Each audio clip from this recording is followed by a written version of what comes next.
Welcome back to the Scienceophilic classes by Ayushi Garg. Today we are going to start tissues, that is the biology second chapter of class 9th. So before proceeding towards the chapter, हमारे लिए कुछ ऐसी terms हैं जो हमें जाननी है इस chapter को डिस्कस करने के लिए. So we are going to start with the term division of labor. In the previous chapter, that is जब हमने सेल पढ़ा था, तो मैंने आपको एक टर्म वहां भी बताया था, division of labour. For example, division of labour को समझने के लिए मैं एक एग्जाम्पल आपको दूंगी अभी. जैसे कि हमारी पूरी क्लास में क्या होता है, जब हम किसी भी ग्रुप ऑफ स्टूडेंट्स को डिवाइड कर देते हैं एक पर्टिकुलर फंक्शन को अचीव करने के लिए. जैसे कि मैंने एक स्टूडेंट्स को 5 to 6 स्टूडेंट्स को क्लास के इंग्लिश लिटरेरी सोसाइटी का फंक्शन दिया है. जो भी वो फंक्शंस जो भी ऑर्गेनाइज करेंगे हमारे कॉन्टेस्ट या फिर जो भी वो फंक्शंस ऑर्गेनाइज करेंगे हमारे इंग्लिश से रिलेटेड, तो वो कुछ 5 to 6 स्टूडेंट्स का काम होगा. हिंदी लिटरेरी सोसाइटी का कुछ 5 to 6 स्टूडेंट्स का ग्रुप अगेन मैंने बनाया है जो कि कंसर्न होंगे सिर्फ हिंदी के फंक्शंस को ऑर्गेनाइज करने के लिए. गेम्स सोसाइटी का अगर हम देखें तो कुछ 5 to 6 स्टूडेंट्स को मैंने उनका फंक्शन अलॉट किया है. तो वो क्या होंगे, पर्टिकुलर एक हिंदी, इंग्लिश या गेम सोसाइटी के जो भी फंक्शंस ऑर्गेनाइज करने होंगे वो 5 to 6 स्टूडेंट्स का ग्रुप ऑर्गेनाइज करेगा और वहां वो स्पेशलाइज्ड होंगे अपने ही एरिया को, दैट इज वो इंचार्ज होंगे अपने ही area of field of work को ऑर्गेनाइज करने में. Same here in our body, that is plants और एनिमल्स की अगर हम बात करें तो वहां भी क्या होता है, उनका डिवीजन ऑफ लेबर जो सेल्स का होता है वहां पे वो ऑर्गेनाइज्ड होते हैं एक पर्टिकुलर फंक्शन को अचीव करने के लिए. जैसे कि अगर हम देखें नर्वस टिश्यूज या फिर नर्वस जो भी हमारे न्यूरॉन्स हैं वो क्या होते हैं, सिग्नल्स ट्रांसमिट करने में हेल्प करते हैं. दैट इज कमांड्स लेते हैं या फिर देते हैं ऑर्गन्स को ताकि वो वर्क कर सके अकॉर्डिंगली. तो same hair division of labour जो हम बात कर रहे हैं वहां पे कुछ ग्रुप ऑफ सेल्स ऑर्गेनाइज्ड होते हैं एक पर्टिकुलर फंक्शंस को अचीव करने के लिए. तो वो हमारा हो गया division of labour of tissues और सेल्स. अब now the next term I am going to tell you about is the specialisation of cells. Specialisation of cells. अब स्पेशलाइजेशन से आई होप आप लोगों को समझ में आ रहा होगा कि कुछ जो हमारे सेल्स होते हैं वो इस तरीके से मॉडिफाई करते हैं अपने आप को कि वो उस पर्टिकुलर फंक्शन को बहुत ही ज्यादा अच्छे से अचीव कर पाए. फॉर एग्जाम्पल, अगर उस क्लास में से मैं जो कॉमन एग्जाम्पल आपको क्लास का लेके बता रही हूँ उससे आपको शायद और अच्छे से ये चीज समझ में आए कि जो मेरी पूरी क्लास है 30 स्टूडेंट्स की, उनमें से कुछ जो बच्चे बहुत अच्छा बास्केटबॉल खेलते होंगे, मैं पहले उनसे उनका परफॉर्मेंस देखूंगी, उसके बाद मैं उनमें से किसी भी 2 स्टूडेंट्स को बास्केटबॉल का चैंपियन या फिर मैं उसको उनका लीडर बनाऊंगी. तो same here in our body कुछ जो सेल्स होते हैं जिनके अंदर कुछ ऐसी कैपेबिलिटीज होंगी जो कि एक पर्टिकुलर फंक्शन को बहुत अच्छे से रोल प्ले कर पा रहे हैं उसका, तो वो क्या होते हैं उस चीज के लिए स्पेशलाइज्ड हो जाते हैं. फॉर एग्जाम्पल, प्लांट की अगर हम बात करें तो रूट्स में कुछ ऐसे सेल्स होंगे जो कि वाटर को बहुत अच्छे से एब्जॉर्ब करते हैं, तो वो अपने आप को मॉडिफाई कर लेते हैं for the absorption of water. जैसे कि रूट हेयर्स के सेल, उनका सरफेस एरिया क्या होता है ज्यादा, दैट इज इतना बढ़ जाता है कि वो वाटर के एब्जॉर्प्शन का रेट जो होता है वो ज्यादा कर लेते हैं. या फिर जहां भी जैसे कि हमारे कुछ ऑर्गेनल्स किसी भी सेल में कम या ज्यादा हो सकते हैं, सो दैट जो उनको फंक्शन अलॉटेड है वो उसको अच्छे से अचीव कर पाए. जैसे कि जिन सेल्स में हमें माइटोकॉन्ड्रिया की जरूरत ज्यादा है या फिर जहां पे जिन लीव्स में हमें क्लोरोप्लास्ट की जरूरत ज्यादा है, तो क्लोरोप्लास्ट का जो नंबर होगा वो वहां पे ज्यादा होगा as comparison to the roots. क्योंकि क्लोरोप्लास्ट क्या होता है, उसके अंदर क्लोरोफिल होता है और वो हेल्प करता है फोटोसिंथेसिस में, जो कि रूट में कम होगा। तो जो पर्टिकुलर अगर कोई भी सेल अपने आप को मॉडिफाई करता है किसी भी एक फंक्शन को अचीव करने के लिए, तो वहां पे हम उसको उस फंक्शन को कहते हैं that is specialisation of the cells. तो आई होप आपको ये दोनों टर्म्स अच्छे से समझ में आई होंगी। Now we are going to proceed towards the chapter that is the tissues. Now, so we are going to talk about or discuss about the tissues. So, what are actually tissues? In the unicellular organism, like we are going to take the example of the amoeba. तो amoeba में क्या होता है, एक particular ये एक unicellular organism होता है। तो ये जो यूनिसेल्युलर ऑर्गेनिज्म ही हमारे सारे life processes, whether be the respiration, excretion, nutrition और द लोकोमोशन, ये एक सिंगल ऑर्गेनिज्म दैट इज जो एक सिंगल सेल है, यूनिसेल्युलर ऑर्गेनिज्म ही सारे लाइफ प्रोसेसेस परफॉर्म करता है। But is that possible in the multicellular organisms और not? So my answer is no, क्योंकि मल्टीसेल्युलर ऑर्गेनिजम्स में क्या होता है, वहां पे कुछ ग्रुप ऑफ सेल्स होते हैं जो कि एक पर्टिकुलर फंक्शन को परफॉर्म करने के लिए अलॉट किए जाते हैं। बट वहां क्या होता है, so we were talking about this amoeba and which is a unicellular organism. And in multicellular organism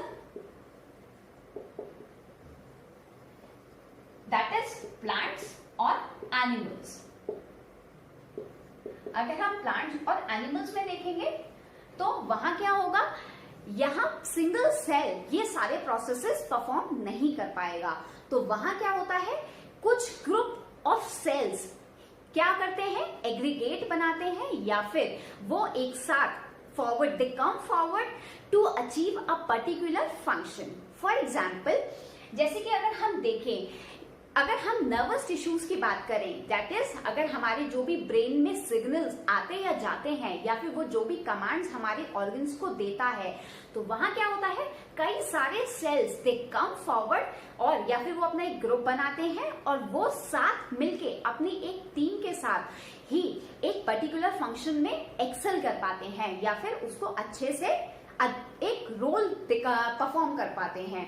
और अगर हम प्लांट्स में देखें तो फॉर एग्जाम्पल, अगर हमारे जो प्लांट्स के अंदर वाटर का कंडक्शन या फिर फूड का कंडक्शन हो पाता है, तो वो बहुत अच्छे से कौन से सेल्स कर पाते हैं, जो कि हम जिनको बोलते हैं वैस्कुलर टिश्यूज।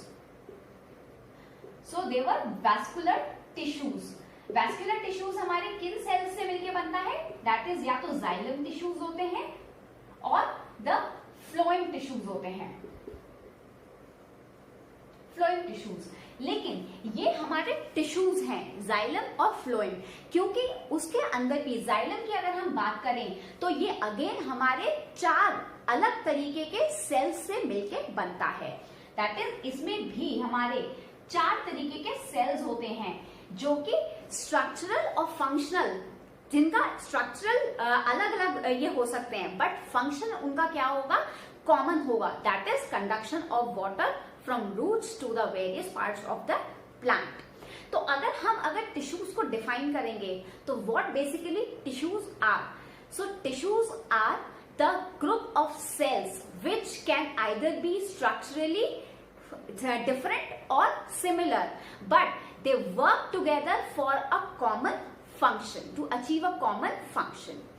That is, अगर हम टिश्यूज को देखें तो टिश्यूज सिमिलरली स्ट्रक्चरल में या तो सेम भी हो सकते हैं या फिर डिफरेंट हो सकते हैं, but the most important thing is that they always work together to achieve a common function. That is, जो भी वो फंक्शन करेंगे उनका हमेशा एम होगा to achieve a common function. वो जो प्रोसेस के लिए काम कर रहे होंगे वो हमेशा एक ही रहेगा, लेकिन स्ट्रक्चर में या तो वो डिफरेंट भी हो सकते हैं या फिर सिमिलर भी हो सकते हैं। So you just have to remember that कि स्ट्रक्चर उनका अलग भी हो सकता है, बट प्रोसेस उनका या फिर जो फंक्शन जिसके लिए वो काम कर रहे हैं टीम बना के, वो हमेशा टीम एक ही एम के लिए काम करती है. So this was the definition of the tissues. तो अगर हम देखें प्लांट और एनिमल्स का केस जो अभी हमने डिस्कस किया, तो अगर हम इसमें आगे फर्दर बात करें, क्या प्लांट्स और एनिमल्स के टिश्यूज सिमिलर हो सकते हैं? So the answer is no, क्योंकि प्लांट्स और एनिमल्स दोनों का स्ट्रक्चर अगर हम देखें वो दोनों ही डिफरेंट होता है, या फिर उनकी बॉडी में जो भी फंक्शंस होते हैं वो भी डिफरेंट होते हैं. So let's discuss about the tissues of the plant and animals in just brief, because here I will be giving you the introduction about tissues. So अगर हम देखें प्लांट्स और एनिमल्स के टिश्यूज के बारे में, तो प्लांट के टिश्यूज जो होते हैं वो एनिमल से बिल्कुल डिफरेंट होंगे. क्यों? क्योंकि प्लांट्स जो होते हैं दे आर स्टेशनरी. स्टेशनरी का मतलब यहाँ पे क्या है? That is they are fixed. That is they are fixed. But animal can move. तो अगर एनिमल मूव कर सकते हैं, that is they can find shelter for them. But plants do not move, so they can not find shelter. ये move नहीं कर सकते तो इसलिए कहीं भी शेल्टर नहीं ढूंढने जा सकते. But animals can move, so they can find shelter for them. Also अगर हम दूसरा बेसिक अगर डिफरेंस इनके अंदर देखें, तो प्लांट्स की जो ग्रोथ होती है वो नॉन यूनिफॉर्म होती है, और एनिमल्स की जो ग्रोथ होती है that is they show non uniform growth. Non uniform growth and animals show uniform growth. अब इससे यहां पे हमारा क्या मतलब है? Non uniform growth, that is अगर हमारा प्लांट जब भी ग्रो कर रहा है तो उसमें क्या होगा, हमारे एक ही ब्रांच की जो लीव्स होंगी वो उनके साइज और शेप में डिफरेंस हो सकता है. दैट इज एक ही पेड़ पे अगर पत्ते जो होंगे वो कोई भी छोटा या बड़ा हो सकता है, कोई भी ब्रांच जो होगी वो छोटी या बड़ी हो सकती है. बट अगर हम देखें, क्या एनिमल्स या फिर ह्यूमन बींग्स में ऐसा होता है कि हमारे कोई एक हाथ जो होगा राइट या लेफ्ट हैंड कोई भी एक बड़ा होगा और दूसरा छोटा होगा? या फिर अगर हम लेग्स की बात करें या ईयर्स की बात करें, तो क्या ऐसा होता है कि हमारा एक ईयर जो होगा वो एलिफेंट जितना बड़ा हो जाए, एक जो होगा वो बिल्कुल ह्यूमन बींग जैसा रह जाए? So I know the answer is no, क्योंकि they show the uniform growth. हमारे दोनों हाथ जो होते हैं वो बराबर होते हैं. या अगर हम देखें टाइगर की बात करें, लायन की बात करें, कैट की बात करें, तो वो भी एनिमल्स हैं, तो उनमें भी यूनिफॉर्म ग्रोथ होती है. But plant show the non uniform growth.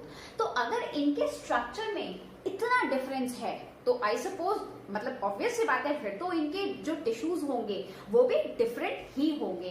तो that is the tissues of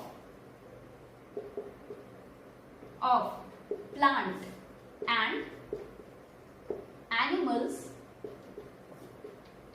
vary from each other.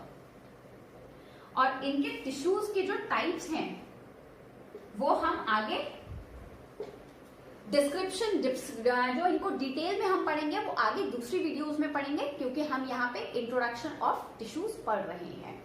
तो अब दैट इज, ये जो हमारा टिश्यूज जो होता है उसकी स्टडी को हम बोलते हैं histology. Study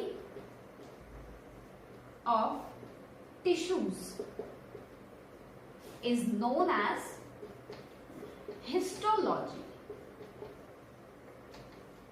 and the one who do the study of the histology, so they are known as histologists, and they do it with the help of the microscope. तो जिन्होंने हमारा फर्स्ट टिश्यू डिस्कवर किया था, जो term coin किया था, and he was the बिशार.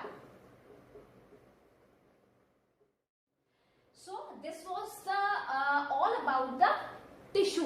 हमने ये जो भी पढ़ा ये इंट्रोडक्टरी पार्ट था टिश्यूज का. हम आगे वाली वीडियोस में प्लांट टिश्यूज और एनिमल टिश्यूज को डिटेल्ड वे में पढ़ेंगे. So if you have any doubt regarding the tissues, please do let me know in the comment section. और अगर आपको ये वीडियो पसंद आया हो तो please like, share and subscribe. Thank you.